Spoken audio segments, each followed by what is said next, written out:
নমস্কার বন্ধুরা, চলে এসেছি তোমাদের সামনে আমি এঁচোড়ের একটা তরকারি রেসিপি নিয়ে। প্রথমে আমি তেল দিয়েছি, তেলটা গরম হয়ে গেছে।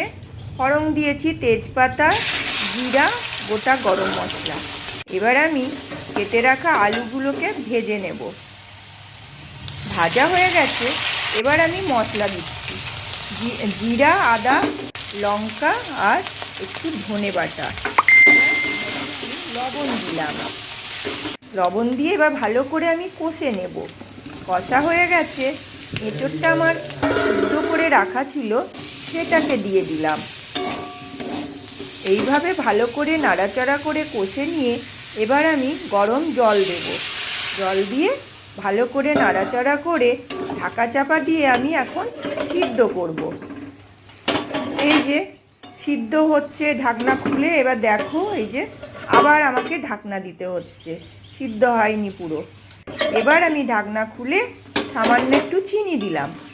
এই যে আমার রান্নাটা হয়ে এসেছে। এবার নিরামিষ রান্না আমার এটা আজকে, পেঁয়াজ দিয়ে করলে আরও ভালো হয়। এবার আমি ঘি দিলাম আর একটু গরম মশলার গুঁড়ো দেব।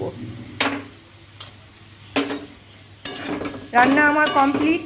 কেমন হয়েছে তোমরা জানাতে ভুলবে না কিন্তু।